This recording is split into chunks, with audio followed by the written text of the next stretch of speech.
somewhere over the rainbow.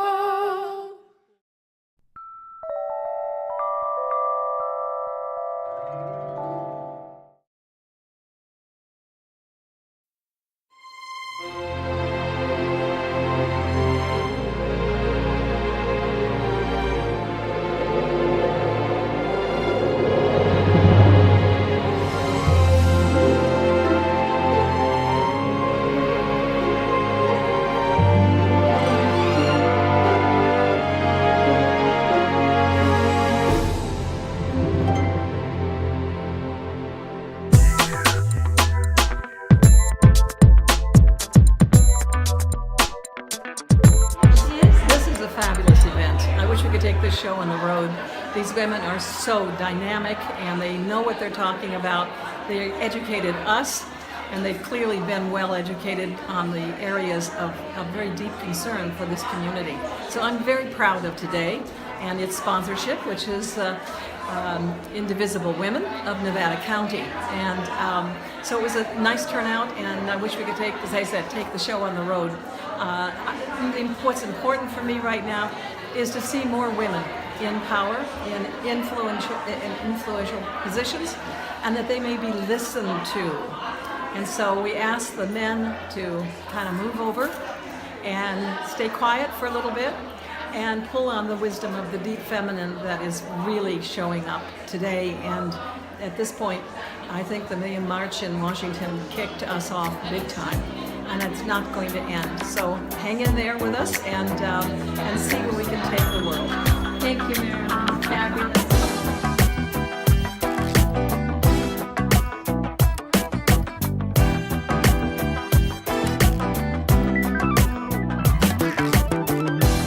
Well, hi.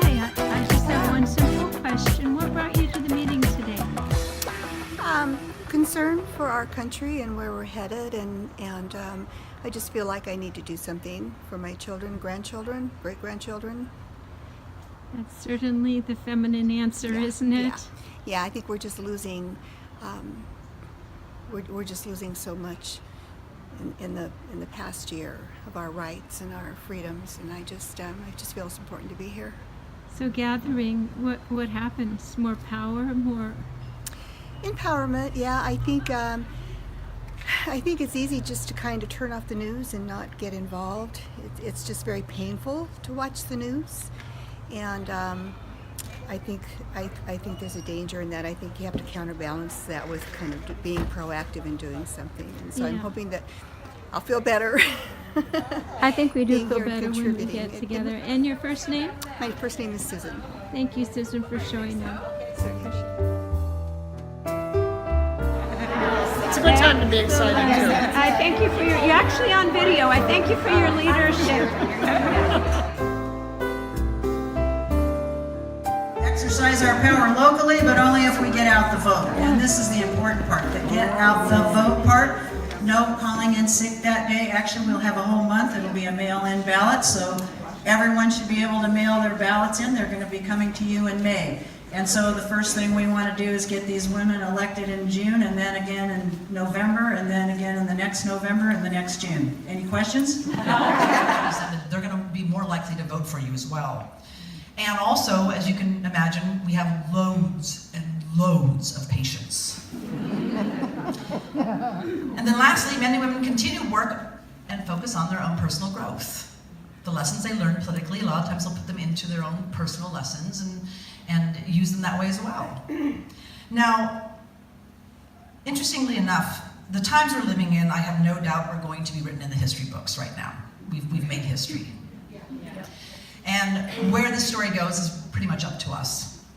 And there's a story I want to share that was really a lifelong lesson that I was not even aware of, that I learned as a child, that I only really realized about a year ago, that set me onto the course that I'm onto.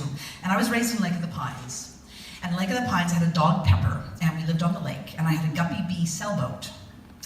And when the winds would pick up, my dog's tail would start swinging back and forth faster and faster.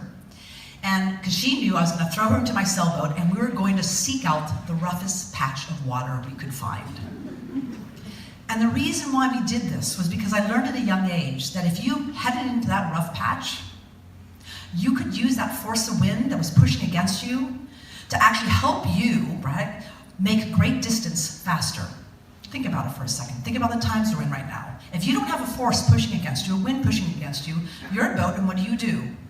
You bob in the same place and you don't go anywhere, right? And when the force starts pushing against you, like what's happening to us right now, we start to tack, back and forth, back and forth. And then when the wind begins to gain, we start, instead of tacking broadly back and forth, we start going like this, right?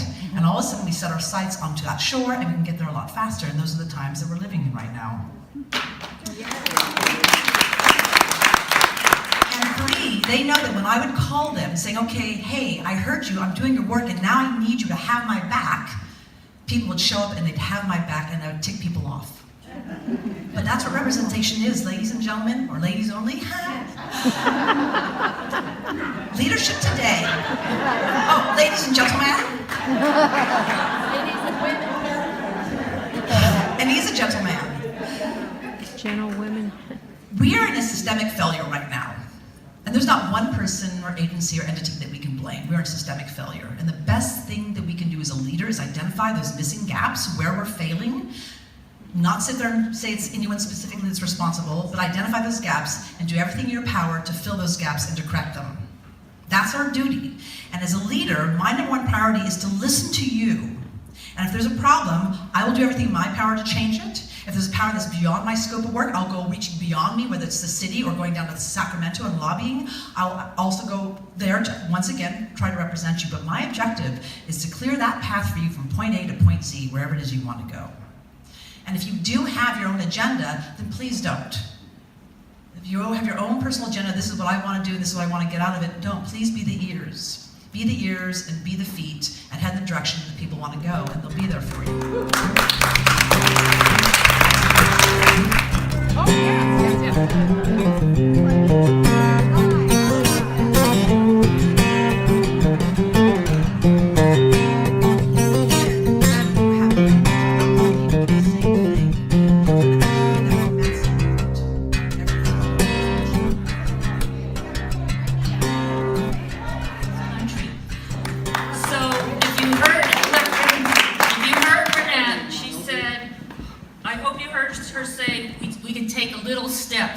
So there might be a handful of us here today that are running to run a campaign and do all that work and raise all that money and get out the vote.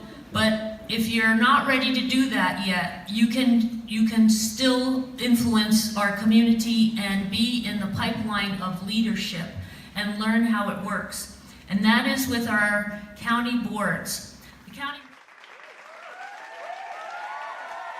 who likes really natural things, from natural home births to home funerals to natural ways of dying.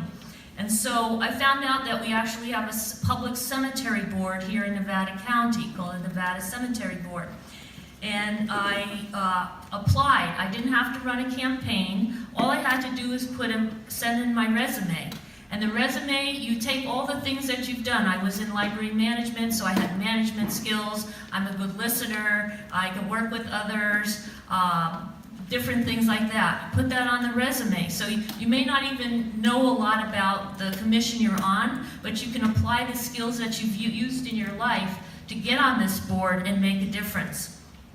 So I applied, I got on, and we are actually, it took over a year for the board to pass our green burial policies. We're the leader in the state. So I didn't know about the industry.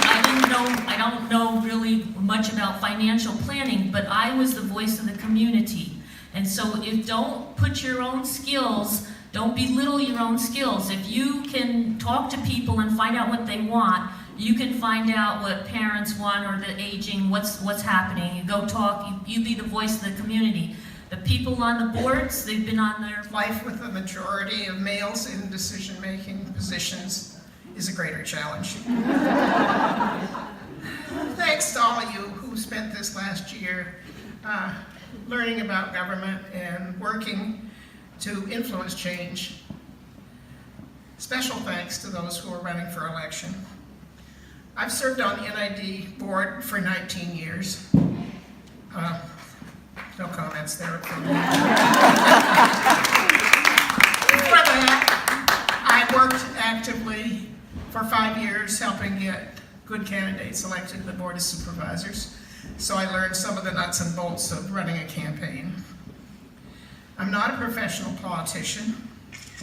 I had issues with NID, and so I decided to run to resolve them. I have not resolved them, and I'm still there, where you have none, essentially. There are some men who will work with you, who will respect you, but realize to get respect, step number one is that you know the issue inside out. You've done the homework. You also have talked to constituents. You have heard both sides. You are persistent, and you want to see all people's rights respected. And so you're going to establish yourself as a person who has integrity, who has smarts. Sometimes there'll be smarter people than you, but if you study more, knowledge is power, and he who controls the information wins the race. I've seen it, I've done it, it works. Good afternoon, Indivisible Women of Nevada County. Thank you so much for having me here. Thank you, Barb. Thank you, Itara. Thank you all for putting this together. I am Ricky Heck. I am running for the Nevada Irrigation District Board of Directors.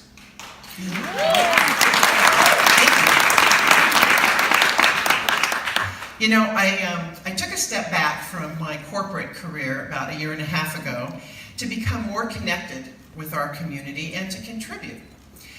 I began looking for opportunities here where my business skills could be utilized and my environmental values would be relevant. So I began attending NID meetings. What I discovered over the past year is that our Sierra watershed provides abundant, a clean source of water that is some of the best in the state. We are so lucky.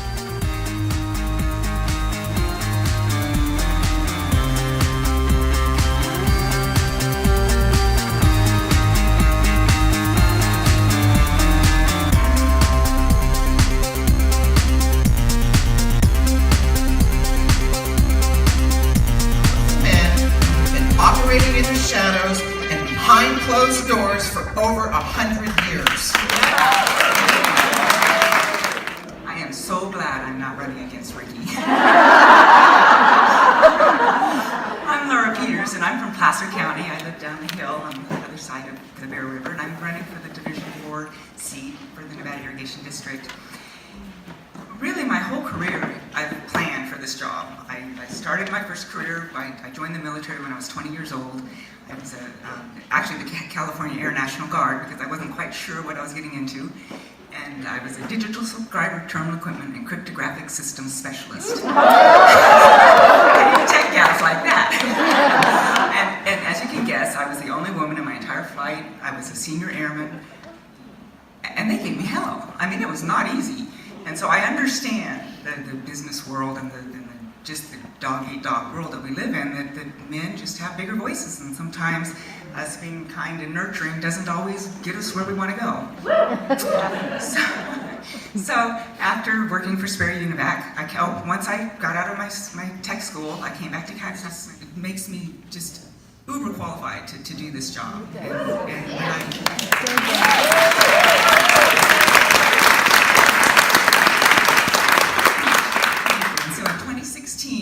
In the summer of 2016, just before the last election, a group of environmental conscious people in Auburn approached my husband and myself, because he's also a water resources engineer by happenstance.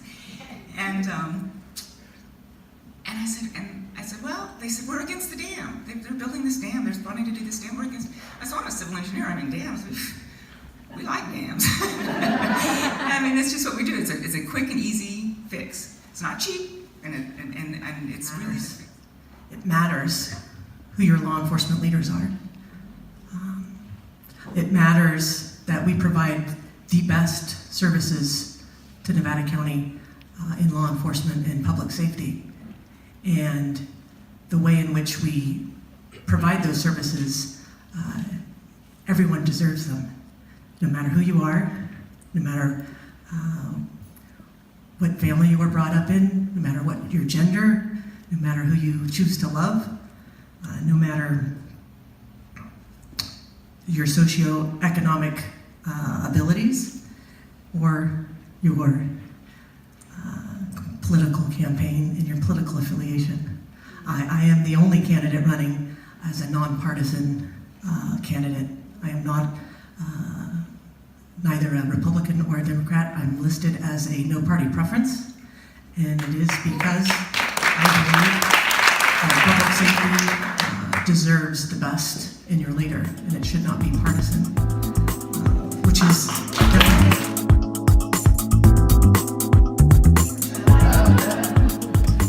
Thank you so much for having me. I'm Hillary Hodge. This is my story. I'm 12 years old. The school district is undergoing budget cuts, and the art teacher is about to lose her job. I organize the kids and stage a sit-in at the next school board meeting. One of the moms gets wind of the situation and bursts into the meeting, and she says, "You can give them reading and you can give them writing, but if you take away the arts, they will have nothing to read or write about."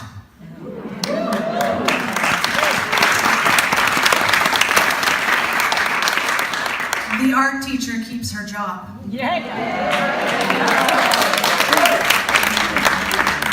And I think the world has changed, and that we're going to be okay.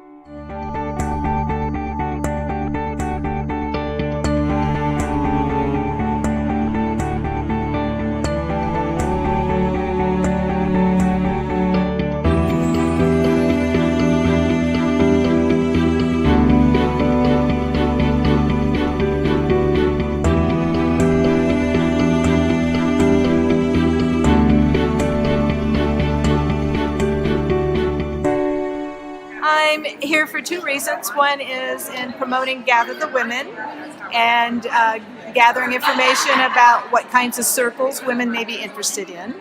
And the other is that I'm interested personally in finding out what women candidates have to say. And that's what this event is about. It's all about their voices, isn't it? Yes. Great to see you, Judith. Thank you. What brought me here today is a deep concern about the future of the culture of the United States. I'm interested in shifting it from a very strict authoritarian, conservative kind of a paradigm where the big selfish bullies get into power, and shifting that so that people are treated as equal, and we take care of our citizens, the homeless, those with mental health problems, the migrants, the immigrants, and we embrace everyone and take care of them. We can afford it. Well, that's beautifully said, and I think it touches upon the feminine essence of leadership. Women of have to be which empowered. This organization is very powerfully putting forward today. What is your role going forward? What would your role be?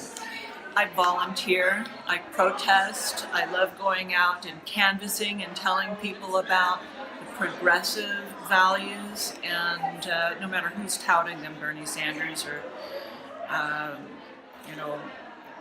Hillary Clinton does a little bit, I suppose, but I would like to see the values of our country turn more progressive and not stay in the Bronze Age. Fly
Gather the Women to share a very important, what I think is very important, which is learning to find our empowerment inside ourselves through our gathering. Well, Indivisible Women came together in a living room, and they came together to see what they could do, and then they invited women to step up to any level that they could feel comfortable in, whether they wanted to just support the monthly meetings and help set up or take down, arrange for signs, whatever it is that their skill level was. We have women doing the computer work, the website, Facebook. We have women organizing planning these programs. The leadership committee has opened up again to allow women to attend the meetings and step up to whatever level they're comfortable.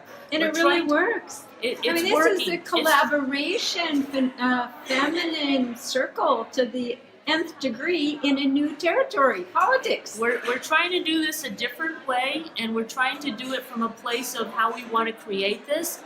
And one of the ways to create it is to get women to step into any form of leadership, whether it's a leadership within Indivisible Women, within the community, boards and commissions, getting elected, running campaigns, whatever way they feel comfortable. So many ways. So fabulous. And what part are you taking personally? I am on the leadership team, and I also am in living room conversations in Indivisible Women and Indivisible Women Women's Rights.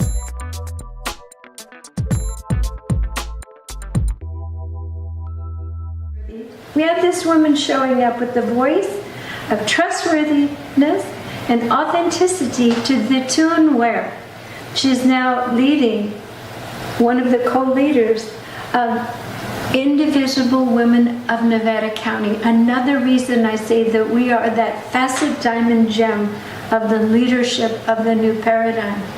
Tell me a little bit about what is that about? It's just oh my gosh, Indivisible. I mean, I'm sure, and you might be able to relate to this too. I mean, I feel like for so many of us, everything that we've been working for and striving for, especially when it comes to women's voices, or especially when it comes to encouraging women to stand in our full power as our whole selves.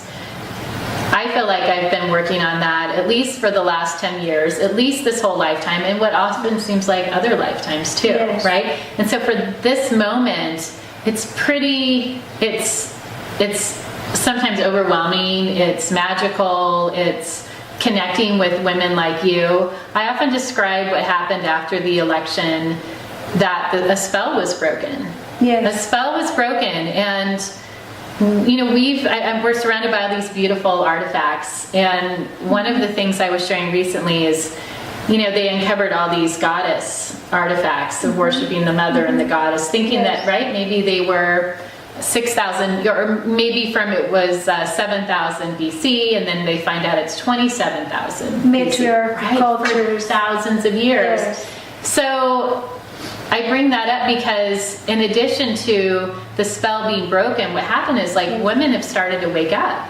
Oh, right? Thank you. They're waking up. And the other thing women say is, oh, I can't believe it's only been like a couple of months. Yes. It feels like a lifetime. And I'm like, well, when you look at the history, when you look at that we've been under this patriarchal model for 6,000 years, and we've woken up to that, and we're now caring and remembering and accessing all of those amazing gifts and talents and the history that we've been carrying in our bodies, in our lineage. No wonder we...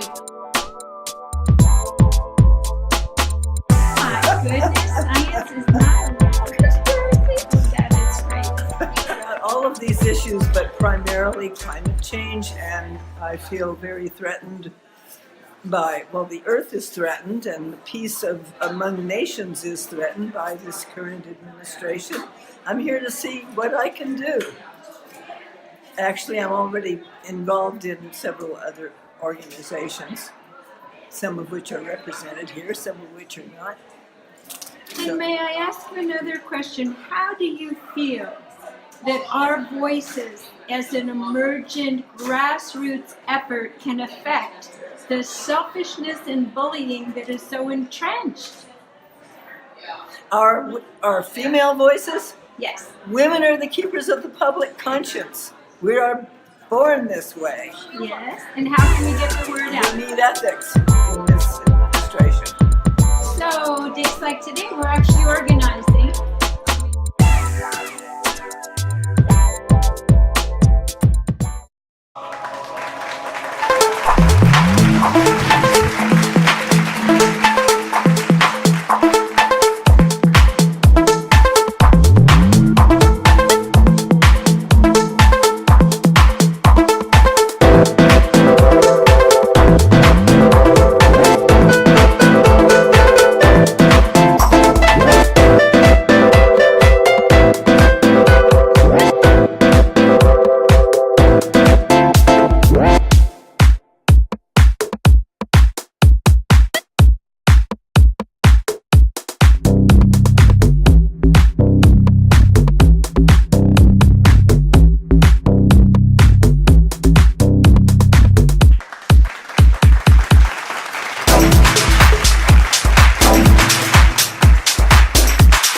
Message that you want to share with the world, but you feel like your voice is not being heard?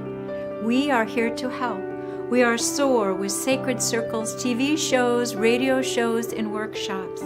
We have created a special place for you to connect and find your voice in empowered community. Connect with us at soundandlighthealingarts.com.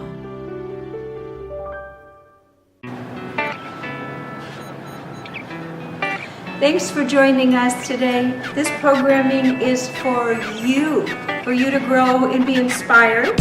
And before we say goodbye today, I'd like to tell you who is joining us next week.